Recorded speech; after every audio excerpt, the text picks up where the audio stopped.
Hi, welcome to SoCali's Wrestling. Today we have one of Puerto Rico's greatest luchadores, Oracle, or Oráculo. Either way, we can translate it into English or Spanish, it doesn't really matter. It means the same thing. Thanks for having me. This is dope. What many people probably don't know is that this is a Pacific Coast Wrestling show. I had just finished a match maybe about 30 minutes ago against BCW light heavyweight champion Mr. 450, also known as one of my best friends. To say that the match was hard-hitting would be a total understatement of the year. As you can see, I don't know if you guys can catch a little glimpse of that, but you can definitely tell that we laid into each other tonight. And tonight we gave each other everything that we had. I feel that when you're in the ring with people that you know the most, you have to bring it. There's just no way that you can like go in there and just half-ass anything. You know what I mean? I know what he's capable of at the end of the day, and he knows what I'm capable of. At the end of the day, tonight is the first night that myself and Mr. 450 have gone toe-to-toe. For the first time one-on-one. We've been best friends for the last, close to 10 years now. We've been teaming up on the same side for like the last 5.5 with the Lucha World Order, alongside Lince Dorado and John Cruz. So for tonight, for this to have all taken place on such a grand stage, on such a huge event that was being headlined by RVD and Pentagon Jr. for the Pacific Coast Wrestling Heavyweight Championship. It was nuts. So for me to be a part of that, being one of Puerto Rico's, very few masked luchadors, it's an honor for me, man. And it's something that I greatly admire and I greatly appreciate and truly carry with a lot of respect. So what made you want to be a luchador?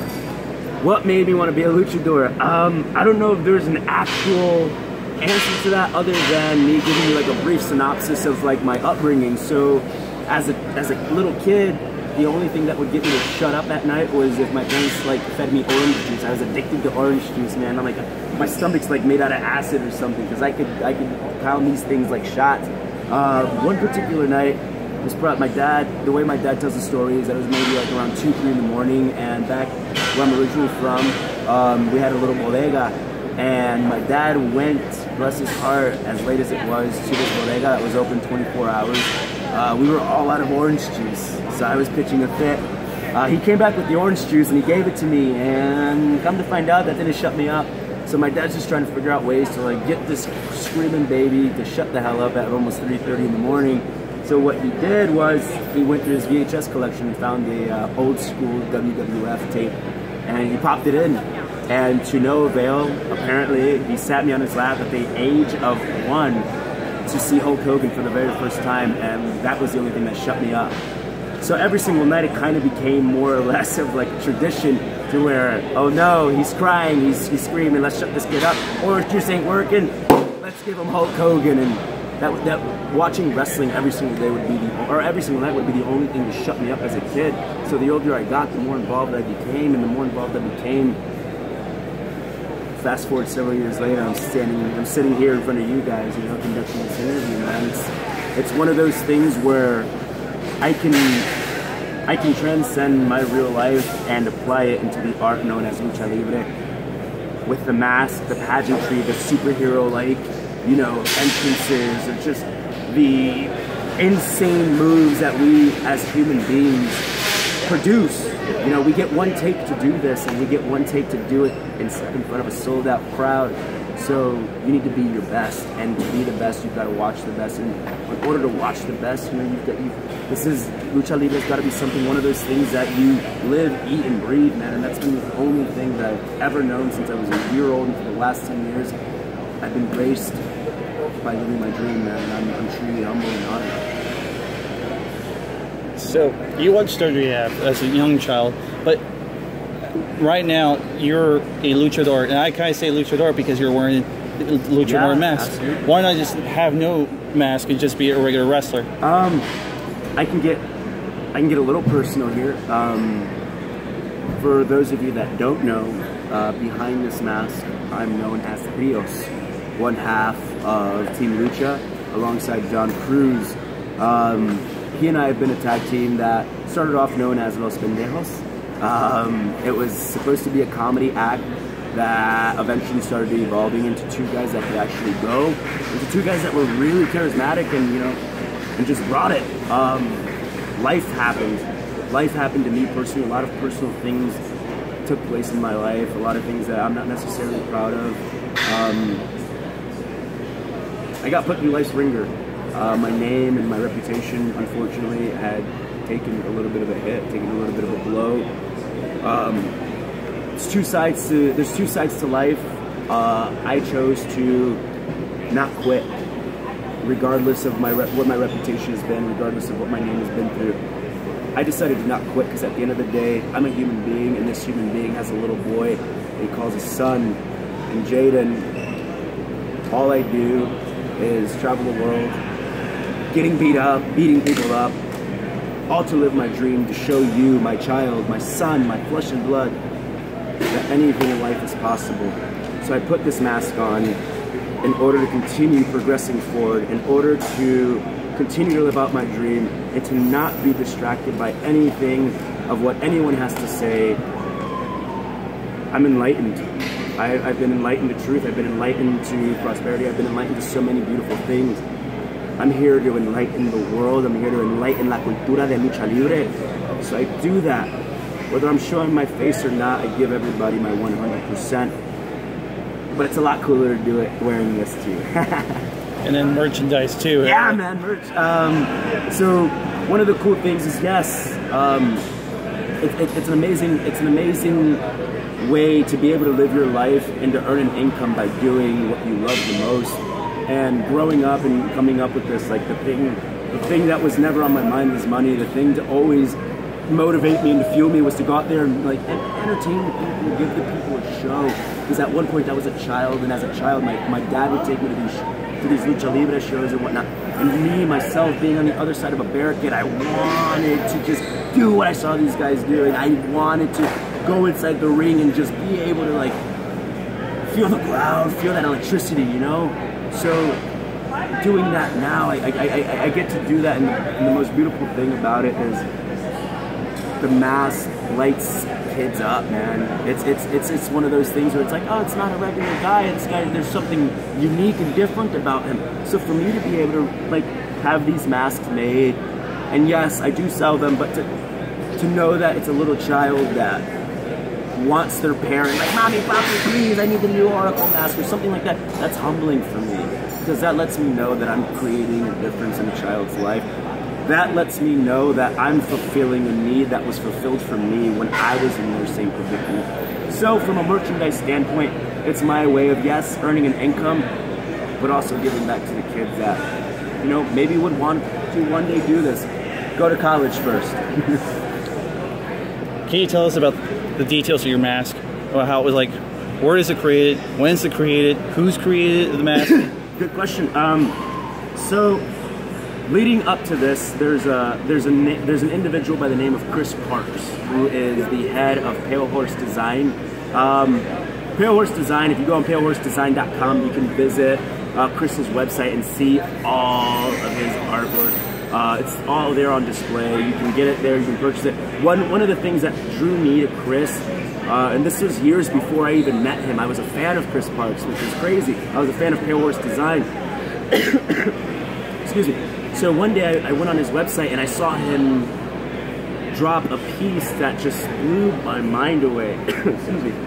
And I saw a piece of Rey Mysterio, and I saw this shirt and I was like, holy crap, like this dude's lucha libre artwork is insane. So me as a fan, I reached out to him, sent him an email. I was like, hey man, I want to be a wrestler one day, and it'd be really insane if you took the time to like maybe, you know, get in contact with me so we could maybe design some stuff for me to wear in the future. 2 or 3 years later, that email went unanswered. Fast forward 3 or 4 more years after that, I'm at a show for Evolve Wrestling in Ybor, Florida. And I remember that night it was myself and John Cruz teaming up with Shane Strickland, who those of you might know him as Killshot on Lucha Underground, against the Bravado Brothers and Andrew Everett, who some of you might see him on Impact Wrestling every single week. And that night we had an insane trios match. And by the grace of the stars all being aligned on this perfect day, I get this weird looking guy that comes up to me and goes, "Holy crap, man, like that, you guys just killed it. To see the human body do what you guys did, I'm a huge fan. If you guys ever need anything, please get in contact with me." He hands me a card that says Chris Parks Pale Horse Design. It's like, what? Like, the story comes full circle. So from then, Chris designed some wrestling gear for us, and I wanted to pay him, I wanted to commission him because his artwork is too good not to.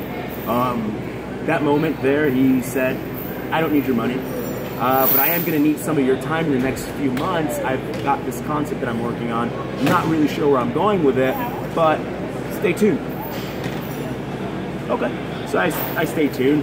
I get an email from Chris one day and he says, "Hey, I'm coming up with this Lucha Libre artwork series that I want to start doing, and I'm creating a character, and I thought of this character, and there's this backstory about him that we've created completely from scratch, and I want to see if you'd be interested in maybe adopting the life of this character, just so we could take a few reference photos so I can, you know, illustrate it and put it up on my site for artwork." "Yeah, sure, no problem, man." So I remember driving out to Ybor City one day, which is, you know, in the Tampa Bay area. And I get there and the gear's presented to me, and I see the mask, I see the gear, I see the cape, and I see this large elaborate setup for like me to take pictures and all this other stuff. There was harnesses and trampolines, so I put the gear on, I read the backstory. And the reason why I feel like myself and this character clicked, because his backstory was pretty much my life. It was weird. I felt like this dude had been like zooming into my freaking life, just trying to, like, you know, write something about somebody. So I get on this trampoline, I'm all harnessed up, I'm holding these weird, awkward Lucha Libre position, whatever you would want to label as a Lucha Libre position. And as I'm putting this character into motion, Chris goes, "Dude, how insane would it be if you just took this character and ran with it and actually brought him to life?" "What?" "Yeah, dude, like, you ever thought about being a masked wrestler?" Thought about it, you know, I'm a huge Eddie Guerrero fan, so when he was like Black Tiger in New Japan, hell yeah, Rey Mysterio when his AAA days or whatever the case may be, I was enamored by all of this stuff. So for him to present me an opportunity to now be a masked character, especially with the story that hits so close to home, absolutely. Fast forward a couple years later, I've been running with the Oracle characters. I've displayed him on TNA television multiple times alongside Extreme Tiger, Athena Uno, whatever you want to call him.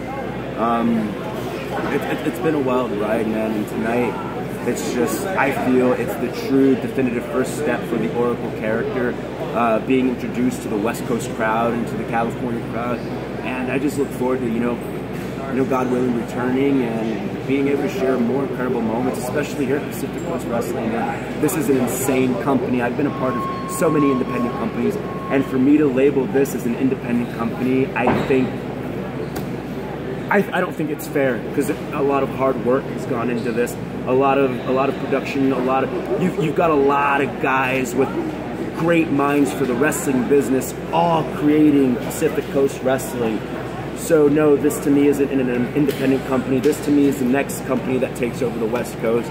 And you know, the future's bright. This is only their 5th show, and we sold it out in a building that was only supposed to take 200, and we filled it out with over 500 people in attendance. So if that doesn't tell you that Pacific Coast Wrestling is here to do business, I don't know what is.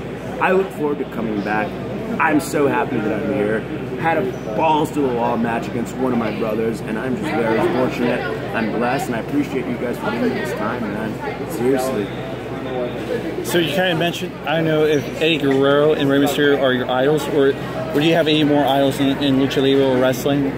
So for me, backtracking a little bit, so back, my dad would sit me on his lap to watch like the VHS cassettes with Hogan or whatever, because that was the only thing that shut me up. So as a young kid, all I had was WWF, so I only knew the super over-the-top, you know, larger-than-life characters, the Hulk Hogan, you know, the Demolition Legion of Doom. All these guys, like, holy crap, these guys are monsters. I want to meet these guys one of these days. One day, we had moved into a place where we no longer could get the USA Network, or the TNN Network, because I remember WWE Monday Night Raw had moved over to a different network. So all I had now was TNT and TBS, and this was like maybe 94, 95, so like I was stuck with WCW, and as such a diehard WWF fan, I just felt so guilty with watching WCW. I couldn't stand it. I didn't want to watch it. I remember one day seeing Juventud Guerrera and Psicosis just going at it, and I was just like, my head, I felt like The Exorcist, man. Like my head was spinning. I was like, what? And this is like 95, 96, you know, around that time frame there.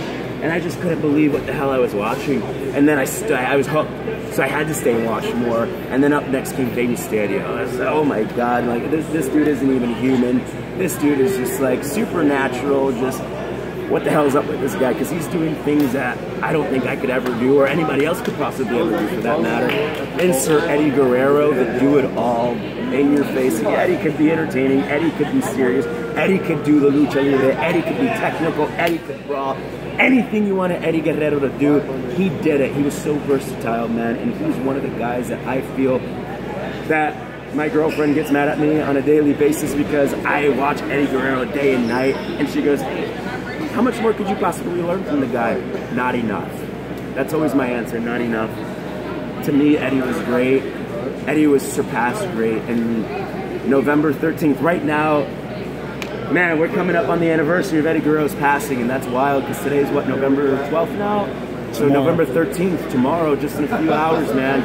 It's what, the 11-year anniversary of Eddie's passing. So that weighs heavy on my heart, and for me to be living up this dream, knowing that I one day wanted to wrestle my idol and that moment would never come, I'm glad that I could wrestle a guy like 450, because 450 is one of those guys that although you cannot duplicate an Eddie Guerrero, that son of a bitch comes damn close, and it makes me jealous because I want to be that guy that comes close to Eddie.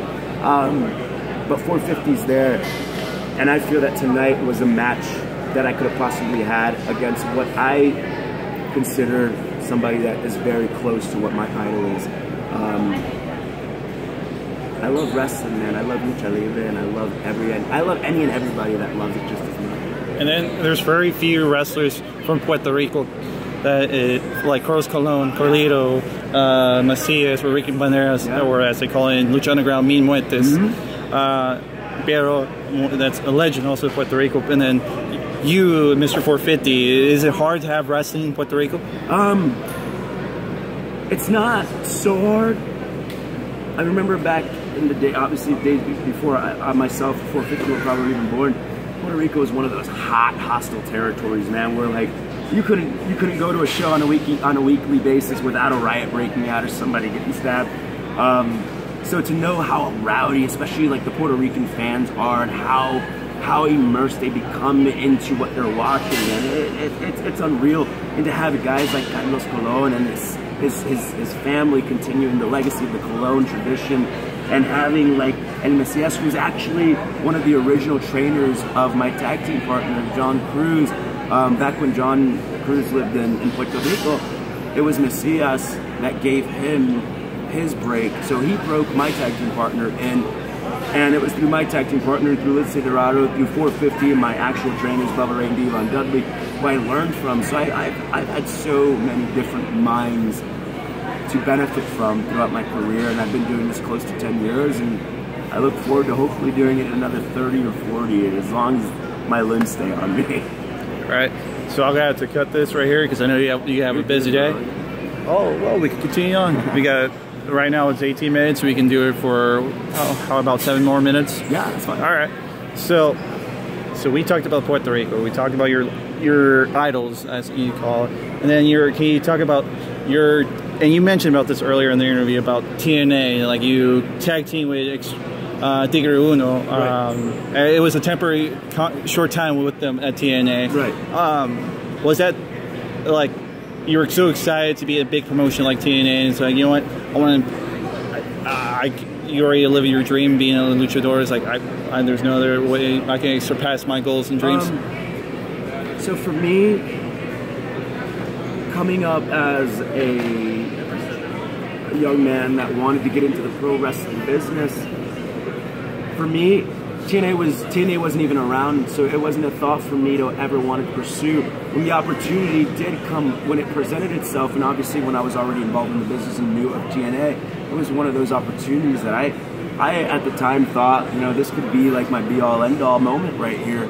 And I remember having the meetings with TNA production and vice presidents and all this stuff, And the ideas that they did have for myself, John Cruz and Tigre Uno, for TNA, they were amazing. And it hurts my heart that nobody will ever see what we all had planned due to political reasoning, due to backstage politics. And I'm a very honest individual. I don't believe in you know, sugarcoating anything or whatever the case might be. I'll shoot straight.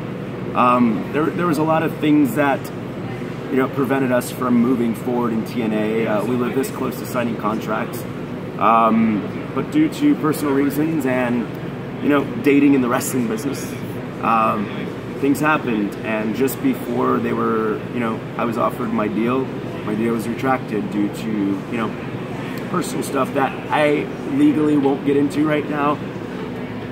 But to know that TNA did have actual plans and a vision for a trios lucha team in TNA,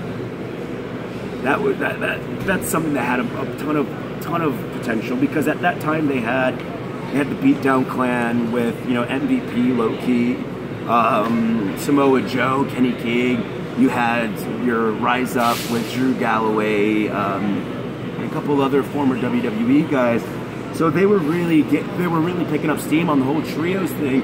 So their thing for us, and what we were told is, hey, with Lucha Underground being so hot, why not implement our own Lucha Libre into TNA? Sure, why not? We're gonna start it off here. You and Tigre Uno, let's see what you guys can do tonight against Bram and EC3 on Impact. Great. A week later, had a rough draft of the contracts already signed up. Week and a half later, politics. Lo and behold, you guys never got to see what could have been of, you know, Lucha, like a Lucha Libre stable in TNA, and who knows? It might happen in a different company. It might happen in PCW. It might happen somewhere in Mexico. It might happen in Lucha Underground. Who knows? There's one thing about pro wrestling, and that's you can never say never, and you can never write off any opportunity. And just things happen, and things happen when you least expect them. This opportunity for me to be here in Torrance, California for PCW, it was something that I didn't see happening for me. Coming wrestling on the West Coast, this far on the West Coast, isn't something that I saw happening for me. It did. So now other opportunities have opened up. So I'm very excited to continue to grow and blossom and, you know, grow with all of you, you know, hopefully watching by my side and watching me grow up. And hey, let's see where else I go, you know, guys? So you mentioned there are going to be a trio of luchadores. So it'll be you, Tigre Uno, aka Extreme Tiger. Right. Who will be the third member? The third member was supposed to be John Cruz. He also adopted a masked persona created by Pale Horse, because Pale Horse created multiple masked personas and created a story that all built up into his own personal Lucha Libre art gallery show. So not only did you have art pieces hanging on display all over the in this amazing art gallery, people got to see the artwork come to life in a wrestling ring at that very same show. So not only do you get to see these guys on the wall, you get to see them pretty much come off the walls and into the ring and pretty much tell the story that Chris Parks from Village Design and Michael Thomas have created for everybody to have witnessed. So this past, just 2 weeks ago, we did it again. We did a round 2 of the Pale Horse show, where this time around it was the Oracle and Ray Horace, aka Dragon Azteca Jr. from Lucha Underground, teaming up against Mr. 450 and John Cruz under their alternate personalities. Mr. 450 doing Mechabalum, and John Cruz doing Serpentico, which is more of a Rudos type, you know, character. So that's the approach that TNA originally wanted to take, was with Extreme Tiger, aka Tigre Uno, myself as the Oracle, and Serpentico, bringing this all together and giving that to, you know, U.S. television, but unfortunately never happened. I'm not here to lick my wounds. I'm not here to be sad or depressed about any of that. Life happens. We gotta keep moving on. We gotta adapt and move forward. So that's what we're here doing. So now we can end it right here. For those who don't know Oracle, where can they follow you on social medias? Yeah, man. I'm pretty interactive on the social media. I like talking with fans. I will never. The word mark offends me. I'll never refer to a wrestling fan as a mark. You guys are fanatics, as I'm a fanatic, and I don't place myself above any of you. So if you guys want to reach out to me, whether it be Instagram or Twitter. You guys can follow me at lucha_maestro, M-A-E-S-T-R-O. I'm pretty live on there, guys. Pretty interactive again. So tag me and stuff. If you guys have any pictures from tonight in PCW, feel free to tag me in them. I'll repost them, show you guys some love. Give me a follow the journey. It's gonna be insane, man. Literally, this is honestly only the beginning. There's so much more I wish I could tell you guys, but I can't, not yet. Because there's an old rule in wrestling: you never start barking off at the mouth before it actually happens. So I'll bark off at the mouth after it happens. So thank you guys for having me, man. This was awesome. One hell of a way for me to start my PCW debut. Being able to share this with you guys as well, man. Thank you guys very much. Thank you for the time. Thanks for listening to my story. Thank you for coming at SoCali Wrestling Saturday. Definitely, man. Appreciate it.